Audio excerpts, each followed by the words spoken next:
Hello student, good afternoon. Myself Mahesh Yadav. Today we are doing class 10th effective communication. Topic 4 chapter 1 communication skill and topic 4 effective communication. First है इसमें communication skill in effective communication and communication barriers and communication cycle. Communication is a transfer to spoken or written information, thoughts or ideas to create a effective communication and doing communication cycle, communication barriers and communication skill. First है इसमें goals of effective communication. Goals of effective communication.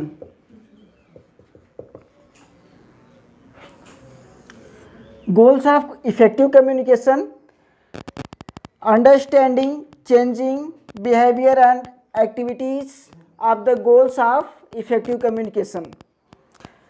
Goals of effective communication: anything that interferes with communication and makes activities can be represent and noise information communication of the integrated affected to the other with communication effective.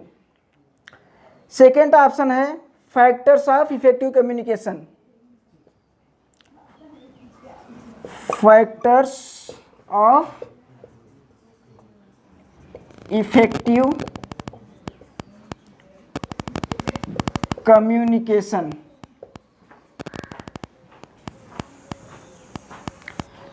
Effective communication में कौन कौन से factors हैं इसको देखेंगे. तो कौन कौन से फैक्टर हैं आइए देखते हैं. पहले ऑप्शन को लिख लेंगे contents. First contents. Second option process.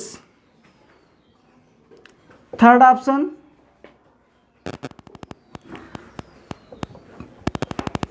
Content.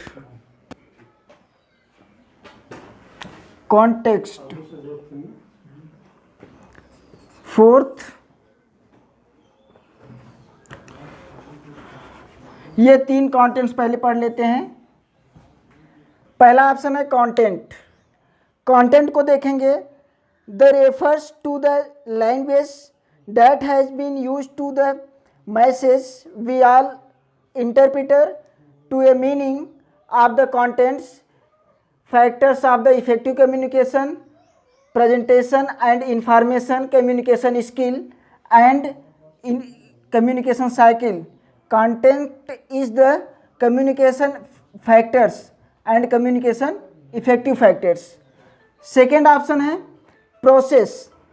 Process है, प्रोसेस में दिया गया है if refers to the way the message of delivered to non-visual elements and speech to tone language and other communication barriers. Next option है आपका तीसरा option है context. Context में दिया गया है it refers to the situation of environment, situation of the information and situation of the various communication. Use of the effective communication. To developed factors communication should be adapted and per effective communication and use of the factor communication. Next option है effective communication का next option. Next heading है the 7 Cs effective communication. 7 Cs का मतलब है communication skill. इसको आप समझिए 7 Cs. और इस कम्युनिकेशन स्किल में 7 पार्ट आते हैं. जैसे कि हम आपको बता दे रहे हैं, अगर यहाँ लिखते हैं 7CS कम्युनिकेशन, ये हो गया। अब इसके 7 पार्ट भी होते हैं, जैसे पहला है क्लियर, दूसरा ऑप्शन है कंटेंट, तीसरा ऑप्शन है पहला क्लियर दूसरा कंटेंट एंड तीसरा है कॉन्क्रिएट।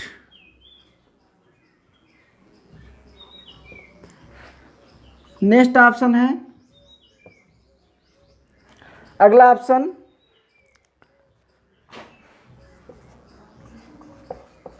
करेक्ट। ये 4 ऑप्शन हो गए।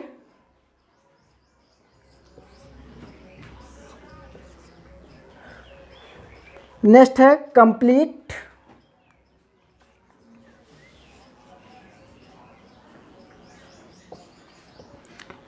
अगला ऑप्शन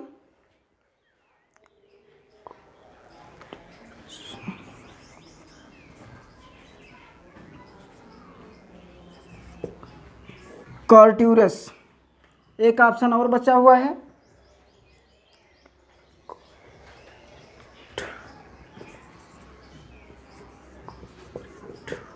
कोहेरेंट। ये 7CS में 7 ऑप्शन बताए गए हैं। पहला क्लियर, जैसे कि आप किसी भी इफ़ेक्टिव कम्युनिकेशन में इफ़ेक्टिव कम्युनिकेशन को क्रिएट करने से पहले उस मैसेज को क्लियर करेंगे, तब दूसरे ऑप्शन पे जाएंगे कंटेंट। कंटेंट में क्या क्या दिया गया है, उसका सिलेबस या कैसी कैसी प्रक्रिया होगी, कहाँ कहाँ होकर जाना होगा, इसको समझेंगे। इसके बाद कॉन्क्रिएट, कॉन्क्रिएट का मतलब उसका फॉर्मेट तैयार करेंगे। फॉर्मेट तैयार करने के बाद जब हम कम्युनिकेट करने जाएंगे तो पहले चेक कर लेंगे कि हमारा मैटर सही है कि नहीं है। इसके बाद कंप्लीट, चेक करने के बाद क्रिएट कर लेंगे। क्रिएट करके हम कंप्लीट कर लेंगे अपने कम्युनिकेशन को। कम्युनिकेशन को कंप्लीट करने के बाद उसे हम कॉर्ट्यूर्स कर लेते हैं। जैसे कि हम एक बार बनाने के बाद जब कंप्लीट करते हैं तो उसे चेक करते हैं, चेक करके फॉरवर्ड कर देते हैं कोहेरेट में। कोहेरेट ऑप्शन जो दिया गया है ये सबसे ज़्यादा इफ़ेक्टिव कम्युनिकेशन में यूज होता है। जैसे कि हम बना लेते हैं, कम्युनिकेशन क्रिएट हो जाता है, जब इंटरनेट पे इसको लागू करते हैं तब इस ऑप्शन का प्रयोग किया जाता है। ये लास्ट ऑप्शन होता है इफ़ेक्टिव कम्युनिकेशन का। आगे है दिया गया इसमें, इसको एक एक बार हम समझ लेते हैं। पहला ऑप्शन जैसे क्लियर हो गया।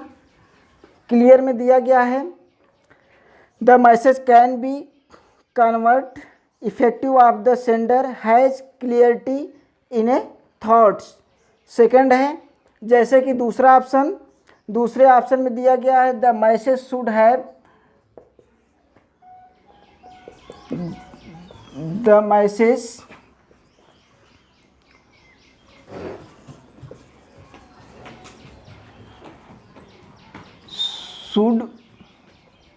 the message clear of the language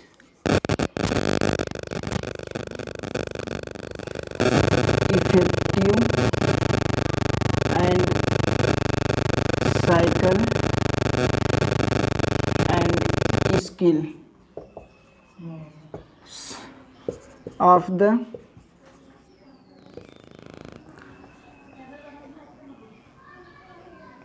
effective communication।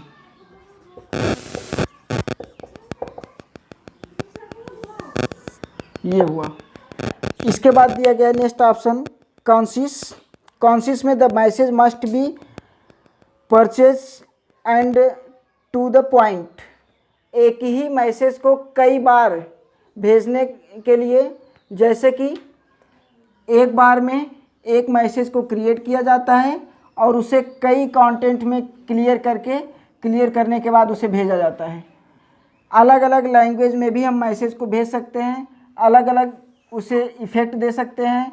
Cycle में जैसे नेटवर्किंग करना, नेटवर्किंग में अलग अलग दे सकते हैं साइकिल के रूप में, और इसके स्किल को हम कम्युनिकेशन से जोड़ देते हैं। ये हुआ आपका इफेक्टिव कम्युनिकेशन का पहला ऑप्शन। नेक्स्ट ऑप्शन है करेक्ट। करेक्ट में दिया गया है the fact of the figure use should be accurate. जैसे कि फैक्ट में दिया गया है, फैक्ट ऑप्शन में जैसे लैंग्वेज कन्वर्ट इफेक्टिव, और उस मैसेज को हम एक स्थान पे कलेक्ट करते हैं, इंफॉर्मेशन के रूप में सेव कर लेते हैं, और सेव करने के बाद उस मैसेज को हम एक डिस्क के रूप में अलग से क्रिएट करते हैं, जहाँ पे हमारा कम्युनिकेट होता है, जहाँ पे हम नेटवर्किंग करते हैं। और नेटवर्किंग करने से पहले हम कम्युनिकेट को कंप्लीट कर लेते हैं। जब कम्युनिकेशन कंप्लीट हो जाता है उसे हम इफ़ेक्ट देना शुरू करते हैं, इंफॉर्मेशन के रूप में तैयार करते हैं। इसके बाद इफ़ेक्ट देंगे, इस इफ़ेक्ट देने के बाद हम उसे नेटवर्किंग में लाएंगे। नेटवर्किंग के बाद वो हमारा कंप्लीट होता है, जिससे कि हमारा बेनिफिट इफ़ेक्टिव ऑफ कम्युनिकेशन, उसका पूरा फ़ायदा मिल जाता है कम्युनिकेशन का, जिसके रूप में हम इसे पूरा सर्कल के रूप में इसे तैयार किए हैं। जैसे इफ़ेक्टिव हो गया, साइकिल हो गया, स्किल हो गया और कम्युनिकेशन हो गया।